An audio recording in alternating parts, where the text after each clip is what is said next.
مطلوبہ فیصلہ حاصل کرنے کے لیے کئی ایسے کام کیے گئے جو پاکستان کی تاریخ میں کبھی نہیں ہوئے۔ سب سے پہلے اس فیصلے کے لیے آئینی بینچ بنایا گیا، کیونکہ جو الیکشن ہوا تھا 8 فروری 2024 کا، اگر اس کو الیکشن کہنا مناسب ہے، تو اس ارینجمنٹ کے اس وقت پاکستان کے اندر کوئی آئینی بینچ موجود نہیں تھا۔ قاضی فائز عیسیٰ وہ شخص تھا جس نے کالک تھوپی پاکستان کی عدلیہ پر، اور اس نے چوری کے ووٹ دھاندلی سے ملائے گئے MNAs کو یہ اختیار دیا، بلکہ طاقتوروں کو یہ اختیار دیا کہ آپ کسی کی بازو مروڑ لیں، کسی کی ٹانگ توڑ دیں، کسی کی گچی مروڑ کے اگر آپ اسے اپنے سائیڈ پہ لا سکتے ہیں تو عدالت کو کوئی اعتراض نہیں ہے۔ ایک تو یہ اس نے فیصلہ دیا، اور اس کے بعد پھر ہم نے دیکھا کہ یہ ایک راستہ ہموار ہو گیا 26ویں آئینی ترمیم کا۔ اس سے پہلے جو پشاور ہائی کورٹ نے فیصلہ دیا تھا، جب الیکشن کمیشن نے PTI کو رجوع کیا تھا، PTI کو نشستیں نہیں دی تھیں، تو پاکستان تحریک انصاف کو اس وقت تھوڑا سا اعتماد تھا کہ شاید پشاور ہائی کورٹ گئے تھے جی، تو وہاں سے ہمیں شاید کچھ فیصلہ مل جائے، تو لیکن وہاں پر مارچ 2024 میں ہی وہاں سے بات فارغ ہو گئی تھی۔ جب یہ فیصلہ سپریم کورٹ میں آیا تو اس وقت بھی آئینی بینچ نہیں تھا۔ جی ٹھیک ہے نا۔ آئینی بینچ میں جب وہ بینچ جو 13 رکنی بینچ تھا، اس نے جب یہ مقدمہ سنا تو 8 لوگوں نے رائے دی۔ ٹیکنیکلی PTI کو نشستیں پتہ کتنے لوگوں نے دی؟ 11 ججوں نے۔ جی 13، جس میں خود قاضی فائز عیسیٰ بھی شامل تھا۔ اس کو شاید اس کا ضمیر ملامت کر رہا ہوگا کہ اس نے کہا نہیں PTI کو پارٹی تو تسلیم کر مجھے دیا وہ تھا۔ تاریخی استعمالیں یاد ہیں کہ جب بلے کے نشان کے اوپر گفتگو ہو رہی تھی تو اس وقت موصوف کیا توجیہ پیش کر جی اور اس توجیہ میں ساری کی ساری ذمہ داری وہ الیکشن کمیشن آف پاکستان پہ عائد کر رہے تھے، ایز اف کہ ان کا کوئی عمل دخل ہی نہیں تھا۔ جی، تو وہ 11 ججوں کا فیصلہ تھا کہ پاکستان تحریک انصاف کو سیٹیں ملنی چاہیے۔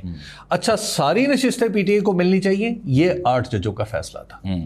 اچھا، اب ہوا کیا؟ ان 8 ججوں نے جو آرگومنٹ دیا، اچھا میں تو جمال خان مندوخیل صاحب کا بھی آرگومنٹ ہے کہ وہ انہوں نے بھی PTI کو نشستیں دی تھی۔ اچھا خیر، انہوں نے جو آرگومنٹ دیا تھا نا، جو منصور علی شاہ صاحب کا فیصلہ تھا، اس میں یہ کہا تھا کہ یہ پارٹیز کا فیصلہ نہیں ہے، یہ عوام کا فیصلہ، جو بھی آپ نے بات کی۔ اور آئینی بینچ کی جو ساخت ہے وہ کیا ہے؟ اب مقدمہ کس کے خلاف تھا؟ حکومت کے خلاف۔ حکومت ہی بینچ بنا رہی ہے تو آپ نتیجہ کیسے مختلف سمجھ رہے تھے؟ آپ کیسے نتیجہ مختلف سمجھ سکتے ہیں؟ ہاں، جو آج ایک اور روایت بھی توڑ دی ہے، اور یہ دیکھیے گا آئندہ پاکستان کے اندر پھر آپ دستور کی اور قانون کی حکمرانی کے بارے میں آپ کو سوچنا پڑے گا۔ اس کی وجہ 13 رکنی بینچ کا فیصلہ تھا۔ آج وہ فیصلہ جب 13 رکنی بینچ سن رہا تھا تو صلاح الدین پنور صاحب نے بینچ چھوڑ دیا۔ جی 12 رکنی ہو گئے۔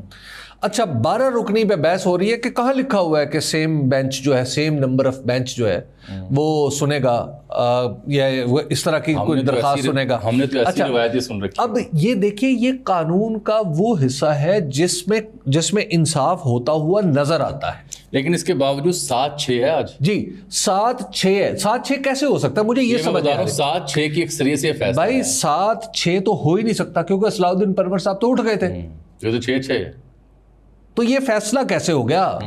پہلے تو یہ 13 رکنی بینچ اس کو ثابت کرے نا، کیونکہ آج وہیں پہ بینچ آج کے دن ریکانسٹیٹیوٹ ہوا ہے، تو بینچ 13 رکنی سے 12 رکنی کیسا ہو گیا؟